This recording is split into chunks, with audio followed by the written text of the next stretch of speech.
Hello, my name is Emily, as you may or may not know, and today we are going to be talking about why women love gay men so much.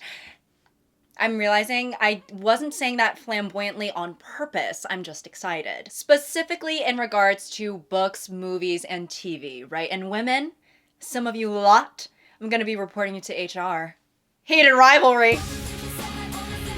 Now, before we get into the reasons as to why gay media has such a large female audience and the differences between genuine enjoyment and allyship versus fetishing, right? Or fetishizing, I just want to say that I think that people of all orientations should be able to enjoy the delicacy that is queer media. I think that a viewer of LGBT media can be queer or straight. Generally speaking, being able to view a lived experience, even if it hasn't been a part of your lived experience, should be okay. You know, I think that's the beautiful thing about art, is that you get to see things from a perspective that you perhaps would not have otherwise been able to have seen. I think policing what people should be able to create or consume without leaving any room for nuance or good faith can actually hurt our community more than help. And enjoying a piece of media that depicts queer love or queer sex shouldn't inherently be categorized as fetishizing. At the same time, of course, nothing is above conversation or critique. Sometimes it's warranted. And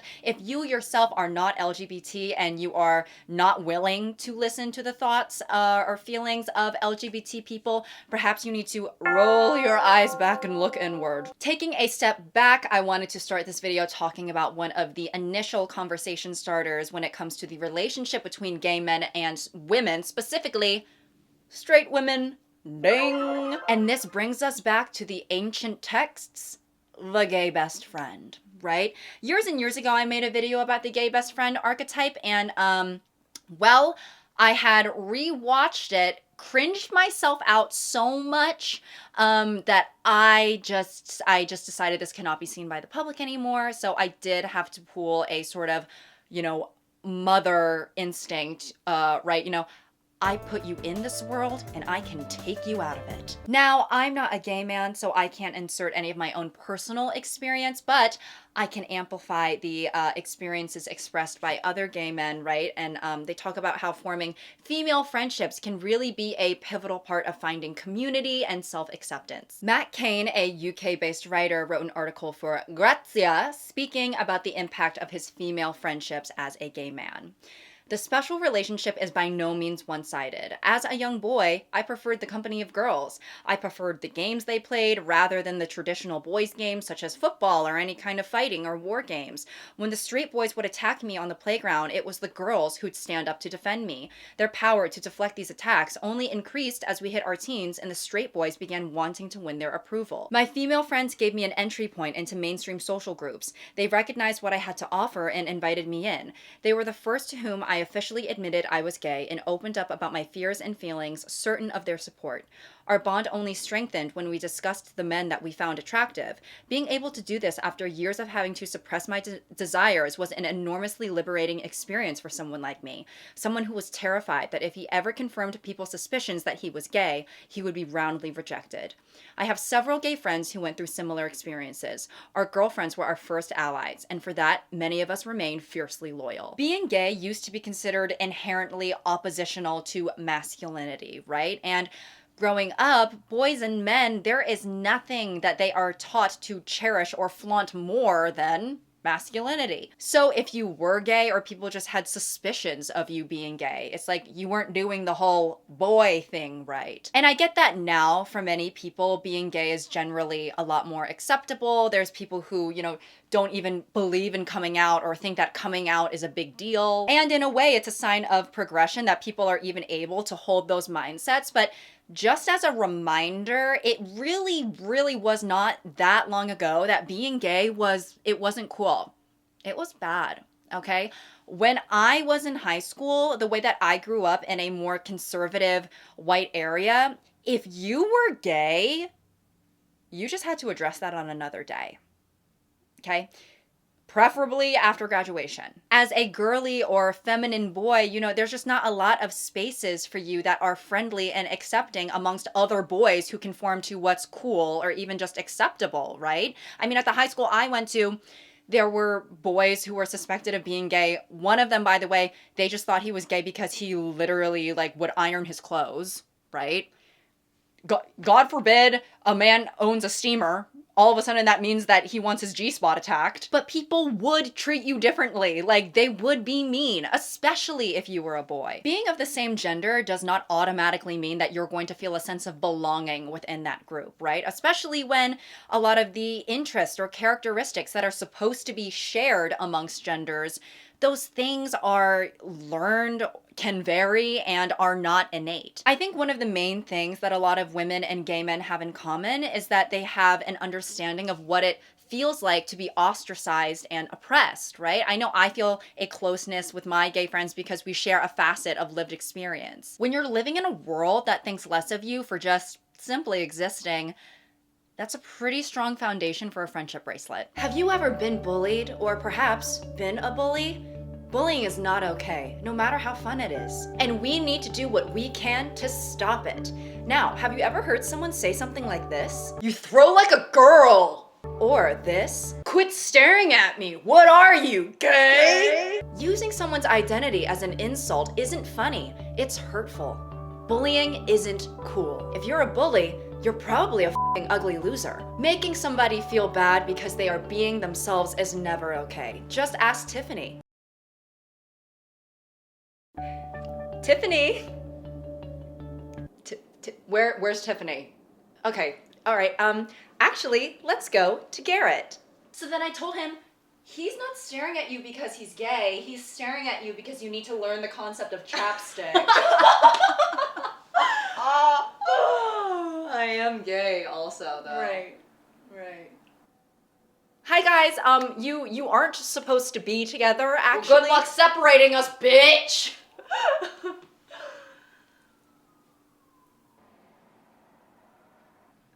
I mean, sorry, you're not a bitch.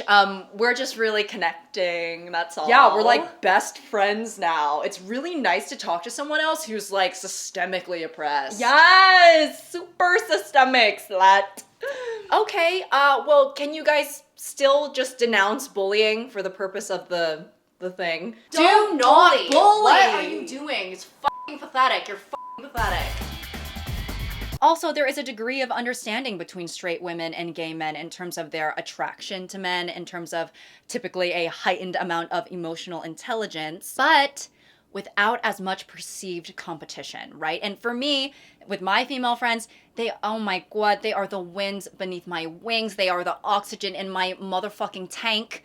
But I've heard girls express that sometimes when they are in a group of people and there might be attractive men there, you can feel your friends sort of almost peacocking in a way or subtly putting you down to try and make themselves seem more desirable. I mean, I'm personally lucky to say that I have never experienced something like that before. You know, me and my female friends, first of all, it wouldn't really matter for me, but me and my female friends, I have never felt a sense of competition. We just don't, to be frank, we just don't care about men that much, even the straight ones in my group. But these toxic female friendships do exist where people are doing somersaults for male validation. Between two straight female friends pursuing the same man, there's a chance that either of you could come out on top, right? You know, you wanna be on top of the man, evidently. But when you put in a gay man into the dynamic, there's not as much competition there anymore. Now, of course, times have changed because people have officially acknowledged the bi man, right? And although they have acknowledged him, for some people they acknowledge in the way of like the tooth fairy, right? They think it's a folklore sort of thing. But bi men, I see you and I believe in you. You're not the tooth fairy to me. You're like a giraffe or something. Something that's real and tangible. I've seen it before. But before, at the height of the gay best friend archetype, I think that when you have a gay man and a straight woman pursuing the same guy, it's safe to think that he would only prefer one of you. And then because of that, you know, there really is no fight to the death. The victor has already been decided and the battle has not yet started. So if a man you find attractive chooses your gay friend over you or vice versa, it kind of feels like less of a burn, right? Because it's a apples and oranges sort of thing.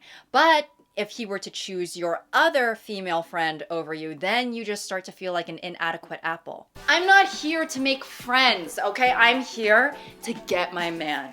And I don't care who is standing in between me and my future husband, I will fucking destroy them. I don't go down without a fight when it comes to my man. Okay, the last time that someone tried to get in between me and my ex-boyfriend, yeah, I got that bitch sent to the hospital. And that's not just because she was working as a nurse and she was trying to get his vitals after I got us into a car accident. I got her admitted as a patient because, well, I attacked her. So, Zach, watch out, because I'm gonna Actually, be your Zach has already chose his perfect match, and it's not you. What? Who? That doesn't even make any sense. All of these other bitches are ugly. Oh my god, I'm literally the hottest, most successful woman in this fucking house. And my personality, well, I've been told that my personality does need some work. He chose a guy. Oh. Yeah, he chose Peter. Oh, okay. Love is love. You're not upset anymore? No, I mean, he's just gay, so it's not like I had a chance. Well, he could be bi.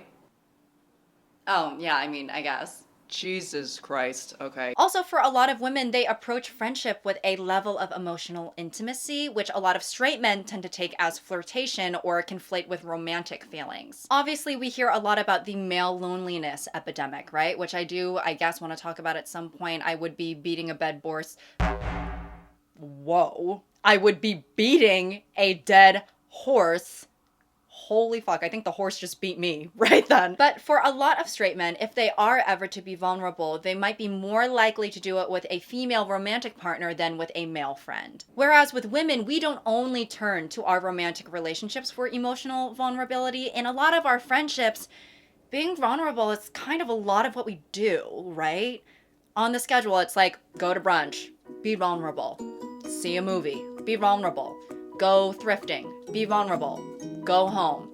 Be vulnerable via text. Talking about our issues, talking about our emotions, those are the things that set up the foundation for our friendships and what continues to nourish those friendships. So when a woman is trying to make conversation or make someone feel seen, they could be doing it with genuine platonic intentions, but men might not always see it as that, straight men or bi. And that's why a lot of women have expressed a certain fatigue about developing male friendships, because what they thought was a genuine platonic connection becomes a romantic pursuit, or it was always thought of as a romantic pursuit. But if you're friends with a guy who happens to be gay, then you can just take that dynamic out of the equation, right? You're able to sort of provide this emotional intimacy to the friendship that can be so necessary to a friendship without worrying about leading someone on or hurting anybody's feelings. Yeah, you know, the dating apps, they aren't for me. Totally. I just prefer meeting people in person. Exactly. And then you can immediately see whether or not they're ugly in real life, because sometimes the pictures can be pretty deceiving.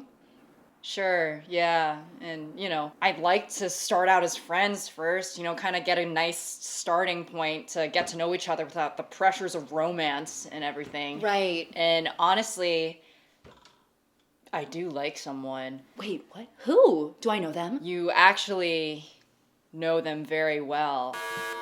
What the hell? Oh, shit. Whoa!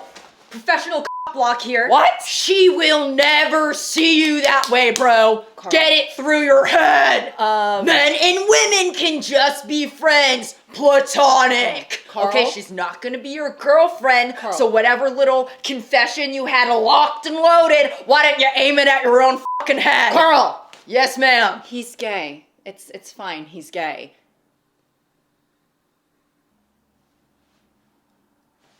You gay? Yeah. Like, extremely. Oh. Okay, all right then.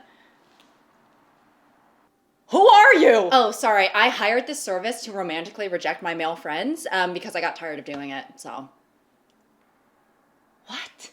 Why is he so mean? Oh, the more polite they are, the more expensive they get, so I just pay $20 a month for the rude tier. Yeah, I'm sorry, man, it's just business. Right. You know, I didn't know you were gay. I just heard the whole speech of, you know, I like someone and you actually know them really well. So I just, you know, I thought that was my cue. I get it. I get it. Yeah. She just knows them really well because it's her brother. Oh, whoa, wait, what? And for me, not as a straight woman, but just as a woman, I really cherish the friendships that I have with the queer men in my life. And I can totally understand how these tangible dynamics play a role as to why women and gay guys get along so well. But then when we take this and transfer it into media representation, the archetype of the gay best friend in movies and TV, that's where it gets a bit contentious. The gay best friend archetype typically uses a more feminine, flamboyant, fashion-forward guy to act as a sidekick to the main straight female protagonist. Way back when in Hollywood, due to things like the Hays Code, you weren't even allowed to show a gay person or depict an explicitly gay relationship. It was literally against the law. So the gay best friend archetype, of course, is a step forward from that. But whenever we see an evolution in mainstream media when it comes to marginalized groups, sometimes we have to take a little bit of time to sort of recognize patterns and be able to tell when representation, point blank period, is not serving these communities positively or how they can be improved. A quote from Elliot Page's memoir, Page Boy, he states, "Hollywood is built on leveraging queerness, tucking it away when needed, pulling it out when beneficial, while patting themselves on the back. Hollywood doesn't lead the way, it responds, it follows, slowly and far behind." Hollywood has a history of including diversity in their shows or movies as a way to check off a box, right? Not necessarily to actually give these groups a voice or, any complexity. Hence why we often see many different types of minorities be allotted into the side character roles rather than be the main protagonists. There's nothing necessarily wrong with having a friendship between a straight woman and a flamboyant gay man to be shown on TV. However, if that is the only type of representation that you're getting over and over again, it only contributes to an already existing stereotype. And also, in this case, the accessorization of gay men. And I'm not talking about the accessorization of gay men in terms of like the gay guy has on a Tiffany necklace. I'm talking about the straight woman is wearing the gay guy as a Tiffany necklace. There was a time when some straight women would scream up into the high heavens and say, "Oh dear God, if someone up there can hear me, take mercy on my open-minded and liberal soul. Give me a gay best friend." And typically when women were saying that they wanted a gay best friend, that typically meant someone, a guy, that she could shop with, gossip with, be cunty with. They wanted a stereotypical gay man that you see on TV. And this is not to say that there aren't plenty of gay men out there who would fit that description. I mean, I'm sure there's lots of fun, amazing gay guys who would love to go shopping with you, who would love to hear you, talk shit about your boyfriend. It sounds like a fun afternoon to me, right? However,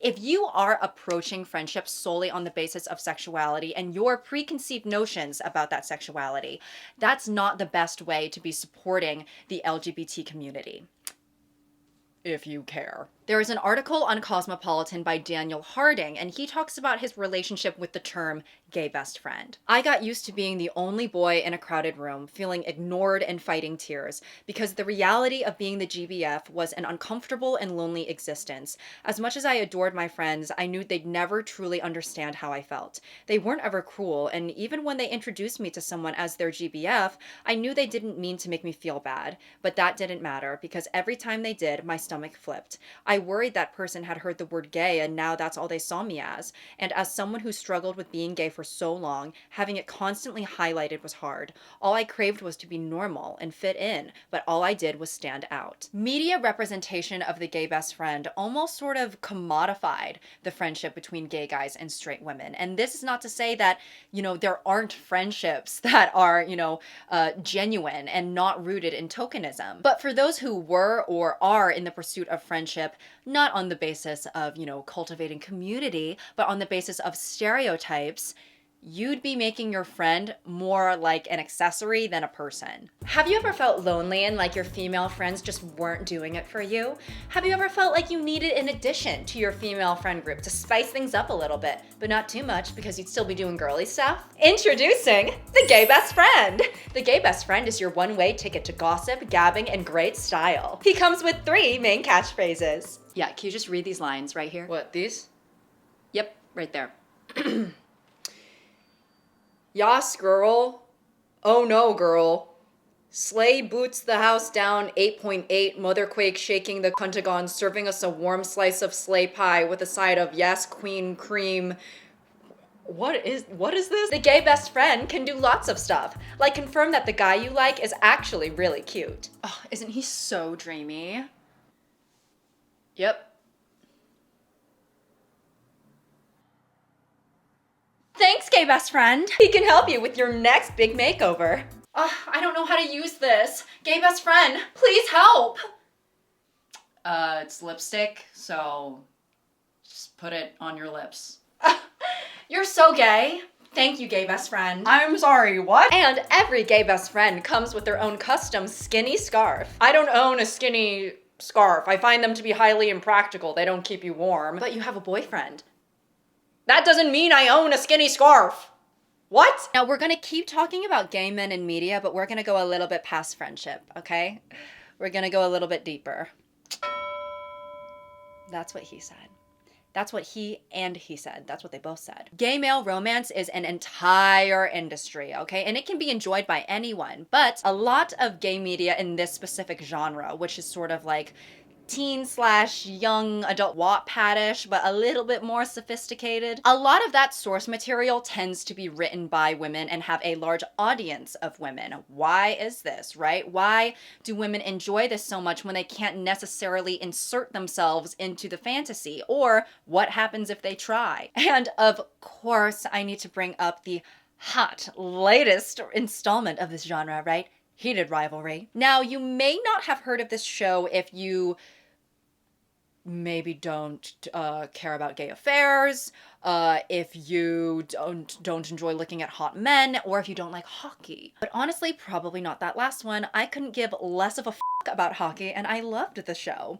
But anyways, it has gained so much traction over these past couple of weeks that it has sparked conversation about, you know, representation and audience response. Connor and Hudson, I am very happy for them, and I do sing their praises just because, you know, I don't know, I feel like this kind of happened in a way overnight for them. If I were them, I'd be scared.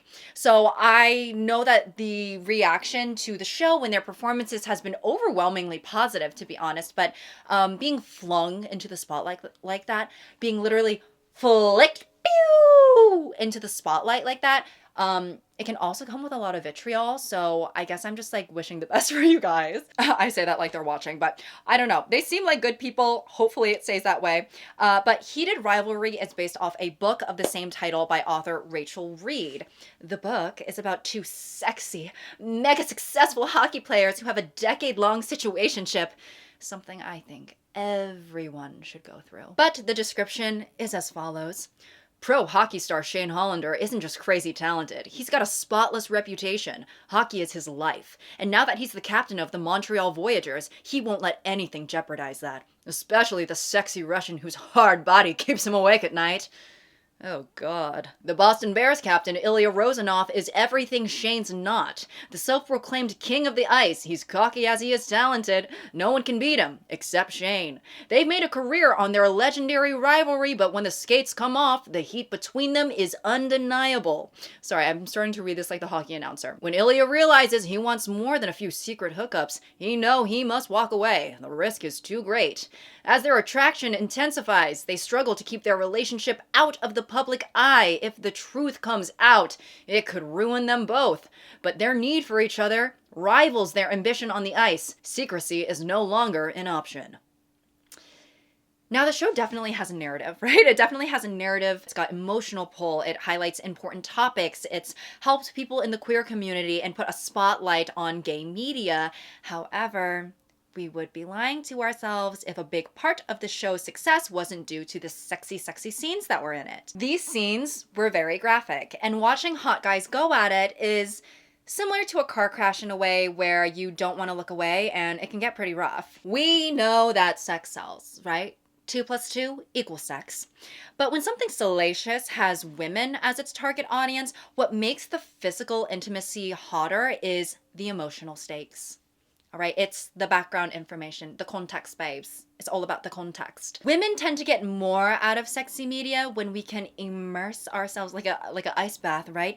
Fully immerse our entire bodies into a narrative that sort of adds to the circumstances rather than just watching the physical act itself. So, as you know, this research project is about women's physiological response to depictions of intercourse. Hey, sex! Let's get it! This is a serious matter.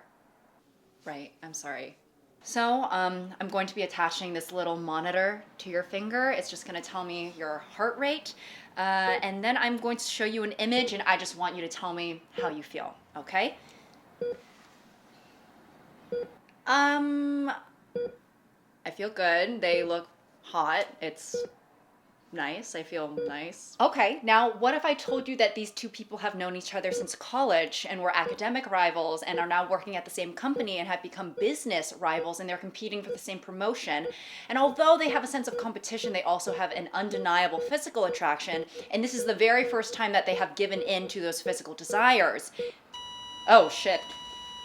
When women are watching these guys looking pretty and primal together, it's not just the physical intimacy that's hot, it's that we know there's something beneath the surface. The surface? The cervix. We know there is something beneath the surface, right? Without any of that exposition, it just wouldn't be as spicy, you know? It's like the difference between American spice and Thai spice. As we watch them explore each other's bodies, we are also watching them explore something else.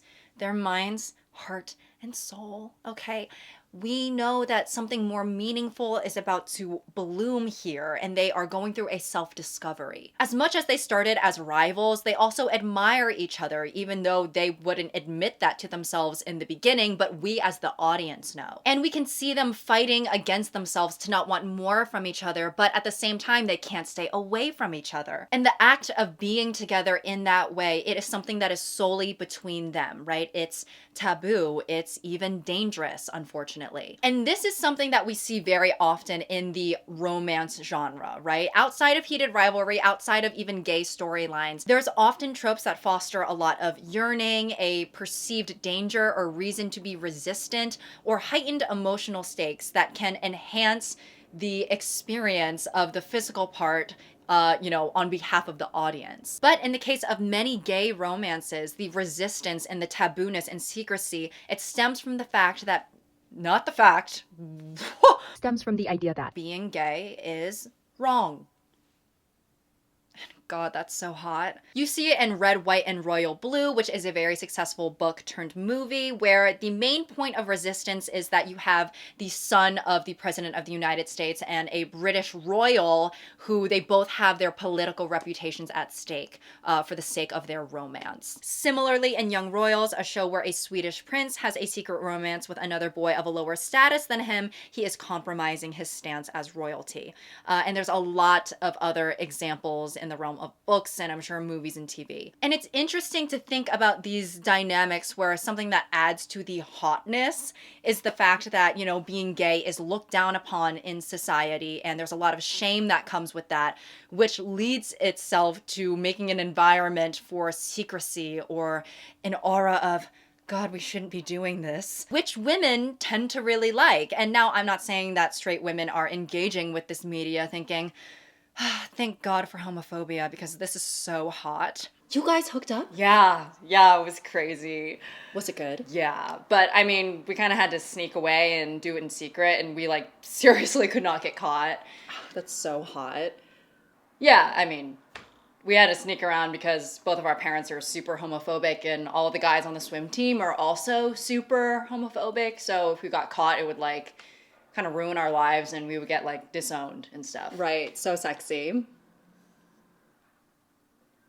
But as someone who is LGBT and, a lot of the people in the audience for these things are also LGBT, and a lot of my audience is LGBT, so I wonder if you feel the same. Using the pain and shame of being in the closet and how being gay, you feel like you need to do it in isolation almost, that adds to, the secrecy and we can't tell anyone about this, and increasing the sexual tension that way. I find it to be interesting and not necessarily wrong, but just a reflection of where we are right now when it comes to gayness. And I wonder if in the future we would ever look back at this trope and view it in the way that we look at the gay best friend trope, where it's sort of just outdated. I don't think it's wrong to showcase, sexiness and the struggle of being in the closet, right? I think for a lot of people, those things exist at once. For a lot of people, they are having gay sex and then they are feeling bad about it after. And, while a lot of the source material for these TV shows or movies are written by non-gay men, a lot of the screen adaptations for these projects were directed by gay men. So it's not queer voices are not being involved in these stories and they're just being like co-opted by, straight women. At the end of the day, I really think that, these pieces of media, especially heated rivalry in this moment, has helped people beyond the sex appeal of it, right? Sure, it might have made some people horny, but I'm sure it has also helped people recognize something about themselves. It's helped people clock their own tea in a way, right? It's helped people who are already out of the closet feel represented or feel, how straight women have their romance genre of, there's the fantasy element of like the fairy tale, right? It's nice for gay people to have that too. Or it's also just put a spotlight on gayness, and not only gayness in the most PG form, but like sex, gay sex, right? During a time where we are in a swing back to conservatism, there still are very much so positives in depicting someone who is maybe struggling to accept themselves, are not in the safest environment, but they're still able to feel pleasure. They're still able to develop feelings, express those feelings, act upon them, and then, get a happier ending. So while I logically and emotionally understand the reason why shame and stigma around being gay makes the physical part heightened, if I think about it too hard, it actually does just make me sad, which sucks. And I'm sure there are queer stories that, showcase gayness in a way where it doesn't have to be something that's kept a secret, or it's not something that is, I guess, a struggle. But the most popular pieces of media that I can think of do depict it in that way. And then when I'm watching them make out, and it's kind of should be a moment of like, okay, just enjoy the boys kissing. But then I'm also thinking like, okay, well, the reason they're so hungry for each other is because they can't like even hold hands outside. And that's just sad. Wait, you have to watch this scene. It's actually insane. Are you crying? Yes, which is so annoying because they're so hot. But wait, why are you sad? I thought that we were gonna watch this sexy show as friends and not address the fact that we're individually getting turned on right next to each other. yeah, I know. It's just kind of like reminding me of, how hard it was to come out and how painful that whole experience this is not sexy because, anymore. And this isn't even necessarily about heated rivalry, right? But I guess I just hope that one day we will become so evolved that being gay doesn't have to have this air of secrecy, that it won't be able to even lend itself to be a plot device for spicy forbidden love. Me having this love affair with this woman I know, it's not wrong because we're gay. It's wrong because like she's the nanny for my kid and I'm married to a man or something like that. Huh. Is that problematic? Probably. And I also hope that when people are engaging with this type of media, that they aren't subconsciously romanticizing or idealizing the experience of being in the closet because of this, forbidden love trope that can be so tantalizing. But I would think and hope that straight women who are fans of gay male media would be more socially conscious and more open towards checking themselves. And with that being said, a lot of women have been introspecting and discussing why they enjoy this genre so much. I've been seeing things about how female audiences view gender dynamics in these types of stories and how that can play a role in its appeal. Even with the male characters in straight romance or erotic pieces, there is this aspect of fantasy, right? Hence why the term "he was written by a woman" is supposed to convey this notion of, oh my gosh, I can't even believe that he's real. I mean, he opens doors for people, even me. I think one of the main purposes of the romance genre as a whole is to provide a sense of escapism from the real world, right? A world that is riddled with toxic masculinity and empty promises and a lack of communication. Men in books have the ability to be vulnerable. And while men in real life, of course, can be vulnerable with their female partners, that's only if they allow it to get that far, right? Because obviously, showing any sort of softness or vulnerability is, men aren't conditioned to be that way. That's something they have to actively work towards. Or even if these fictional men are not being vulnerable and they're being closed off and, not expressing their emotions, a lot of the times we still get this inner dialogue where it's like, God, if I could only tell her how I felt. I'm literally melting on the inside and my organs are about to spew out of my ass, right? It's obviously they're not saying that because it's a romance novel, but you still get a look inside their head and it's like, this sort of almost like reassurance in a way, or it gives you hope of like, oh, well, maybe even when men aren't expressing themselves, they are still having deep feelings that is just going on internally. Because, let's not get it twisted. It did take Shane and Ilya many, many, many years to finally like have that what are we conversation, because well, let's just say in the beginning, they weren't really talking about their feelings that much. They were pretty busy doing other things. I wouldn't say they were really holding any Socratic seminars with each other. But for us as the viewer, we're able to see them separately yearning for each other. And when they do eventually get to that point where they are communicating and being vulnerable with one another, it's very satisfying for the audience. And in these gay romance stories, the men are sharing their feelings with each other on the basis of their own emotion and volition. There doesn't need to be a woman there to facilitate it all, like how a lot of women might feel in their own relationships. A lot of women feel like if they aren't the ones to initiate the emotional communication with, a man in their life, maybe it's a partner, maybe it's a family member, maybe it is a friend, they might be feeling like, yeah, if I didn't start this, this never would have happened. I think on the surface, it's confusing that, possibly like, why would straight women like this?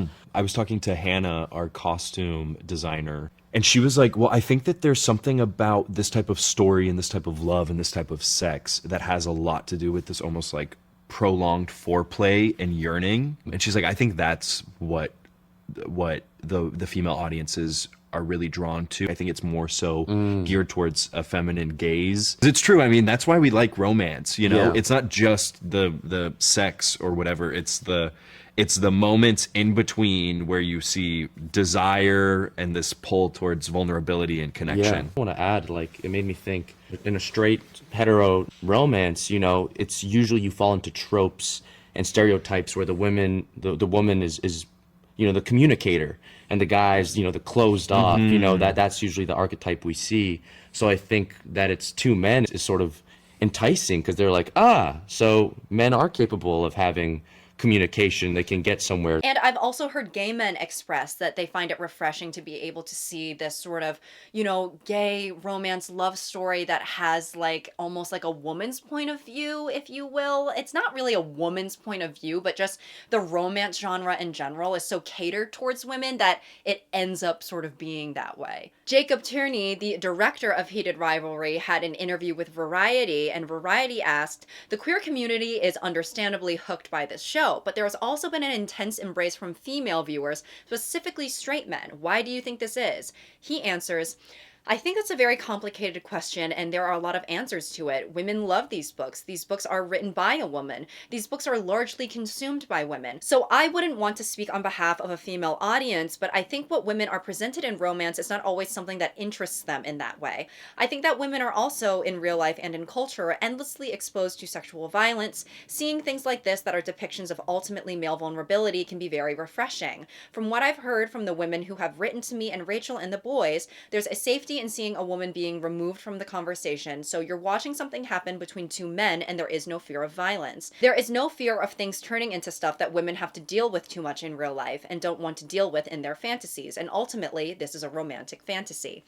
And some people have been like picking apart his wording here and there, but I understand what he's trying to say.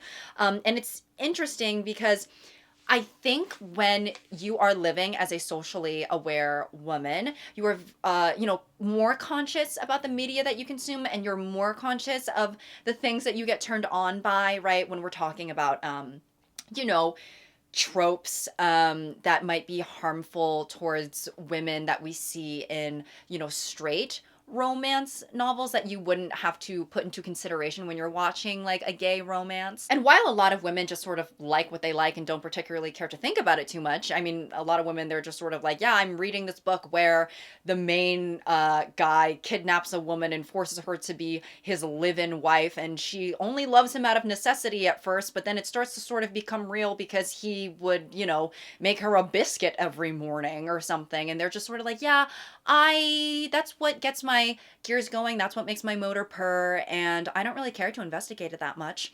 A lot of women do care to investigate it. I think some women ask themselves, am I being unfeminist if I think this is hot? Am I setting women back decades and decades because of the thoughts that I'm having late at night? If I engage in this type of erotica or this type of, movie that is basically just softcore porn, does that make me a bad person? Hi everyone, welcome to Unfeminist Thoughts Anonymous, a safe space and judgment-free zone for us to talk about the pieces of media that we consume that might make us feel unfeminist. So recently I started reading this novel where a man is chasing a woman through the forest with a weapon, and unfortunately, that did something for me. Hi, I recently read an erotica where the man makes the woman eat Cheerios and milk off the floor, like makes her lick it off the floor. And unfortunately, that did something. I read a fan fiction that was set in an alternate Marvel universe, and Black Widow was Captain America's housewife. He made her remake the same pot roast 3 times in a row because it wasn't to his liking, and out of anger, he smashed his shield onto the kitchen table, and unfortunately, that did something for me. Hi, so I actually don't have a piece of media to share. I just wanted to say that you guys are all freaking me out and I'm really feeling concerned. Oh. And the answer is usually no.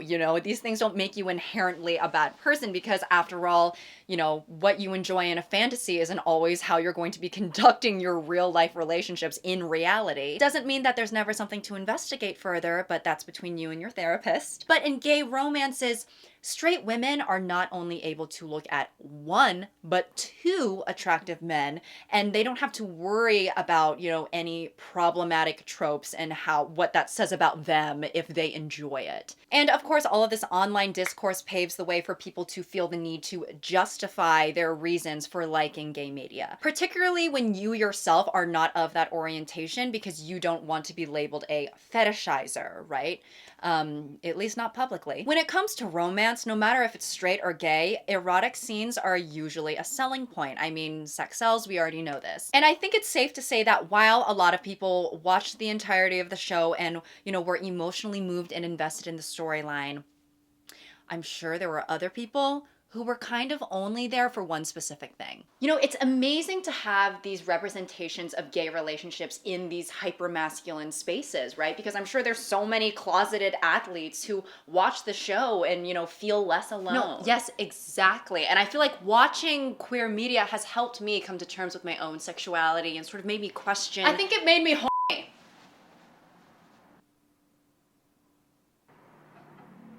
Yes, that's very insightful. In regards to heated rivalry, I've heard people say things along the lines of, come for the hot gay sex and then stay for the heartwarming gay love story.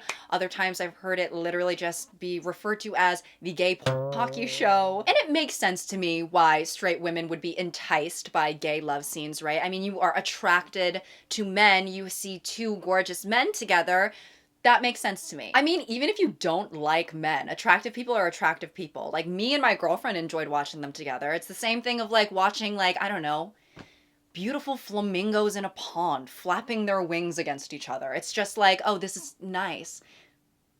Actually, it's really not like that at all. But, of course, I like to watch women be together. I've seen The Handmaiden 7 times. I have literally a poster of The Handmaiden in my room because of how it affected me viscerally, right? And then let's just say there's other parts of The Handmaiden that I've seen a lot more than 7 times. I think it can be hard to say when just thinking something is hot and getting enjoyment out of it becomes fetishization. Because to say that a straight person thinking that 2 people of the same gender, being intimate with each other is hot, I don't think that should automatically be deemed fetishization. Because number one, I think that can prevent people from wanting to view queer love stories, which we need more of, right? I would love if we could have more of that in mainstream media, and unfortunately that only happens when something can appeal, to the general public. And also, I know not everyone agrees, but I think that sex can be used as a device to add to the plot too. And it can be a beautiful thing. It can be a vulnerable thing. It can show an evolution of a relationship. So I think that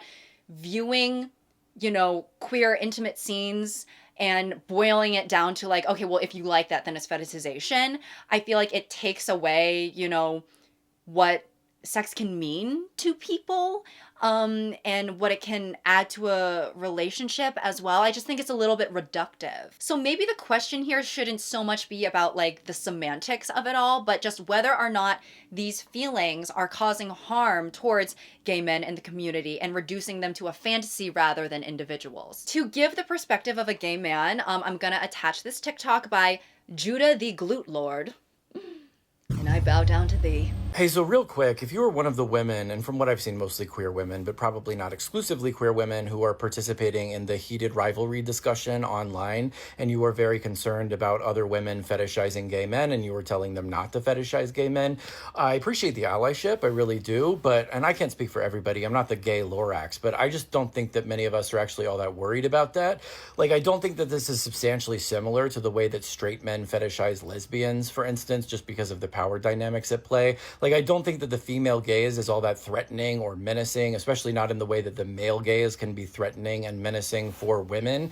Like, I have a number of female followers who routinely objectify and sexualize me, and I actually find that to be fairly affirming and validating and not dehumanizing in any way. So if you were a woman who gets turned on by watching two dudes go at it, I think that you should feel perfectly fine about that. And maybe we should be a little less hall monitory about what turns each other on if it doesn't involve us and it's not harming anyone. And I don't think that this is harming anyone. And I've been seeing a lot of people in the gay community, agree with this sentiment. They don't feel harmed or threatened in any way.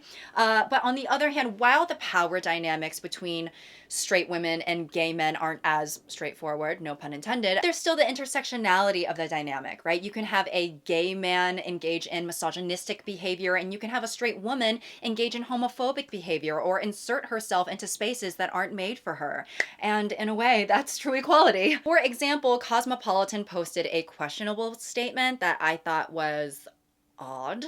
The quote is as follows: "The only thing better than having a boyfriend is having two boyfriends who are also boyfriends. Heated rivalry has only exaggerated that fantasy for women." So obviously there's nothing wrong with wanting to be in a polyamorous situation with two bi men.